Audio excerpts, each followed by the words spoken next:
ତେଣୁ ଆସ୍ତେ ଆସ୍ତେ ମୁଁ ଦିନେ ଟ୍ରାଏ କଲି ଯେ ଆଜି 10ଟା ବେଳେ ଶୋଇବି, ସକାଳୁ 5ରୁ ଉଠିବି। 5ରୁ ଉଠିକି କଣ କରିବି, ରାମଦେବ ବାବାଙ୍କର ଜଣେ ଭକ୍ତ ଆମ ଘର ପାଖରେ, ସିଏ ତାଙ୍କର ସେଠି ଯୋଗ ବ୍ୟାୟାମ ଫ୍ୟାୟାମ ଶିଖାନ୍ତି, ଉଲମ ବିଲମ କପାଳ ଭାତି। ମୁଁ କହିଲି ତାଙ୍କ ପାଖକୁ ଯିବା। ରାମଦେବଙ୍କ ଭକ୍ତ ବୋଲି ତାଙ୍କ ନାଁ ଆମ ଏରିଆରେ ଶ୍ୟାମଦେବ ବୋଲି ଡାକନ୍ତି। ମୁଁ ତାଙ୍କ ପାଖକୁ ଗଲି। ସିଏ ପ୍ରଥମ କଥାଟି କହିଲେ, ଆଜ୍ଞା ଯେତେ ସକାଳୁ ଯିଏ ଉଠିବ ତାର ସେତେ ଲାଭ।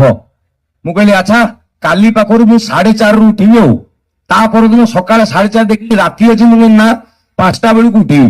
5ଟା ବେଳେ ଉଠିକି ଚିକନ ଚାକନ ହେଇକି ମୁଁ କହିଲି ଟିକେ ମର୍ଣ୍ଣିଂ ୱାକରେ ଯିବି। ଜଷ୍ଟ ମୁଁ ରହୁଛି ବରମୁଣ୍ଡାରେ, ସେ କଳିଙ୍ଗ ଷ୍ଟୁଡିଓ ରୋଡରେ ଯାଉଛି, ଟିକେ ଫାଙ୍କା। ହଠାତ୍ 2ଟା ଟୋକା ଆସିଲେ ଗାଡିରେ, ମୋ ଏଇଠି ଗୋଟେ ଭୁଜାଲଟା ଲଗେଇଦେଲେ।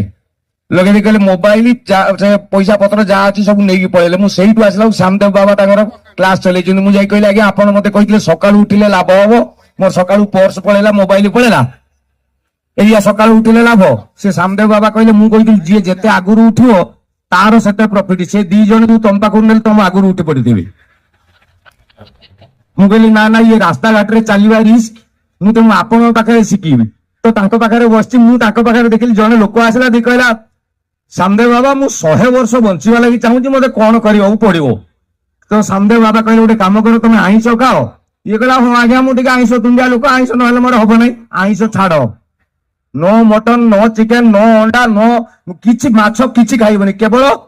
ମୁଁ କହିଲି, ସେ ଲୋକଟି କହିଲା ଘାସ ଖାଇବି? କହିଲା ନା ଘାସ ନୁହେଁ, ଯେ ତୃଣ ଭୋଜି ହେଇଯାଉ, ମାନେ ସାଦା ଖାଅ।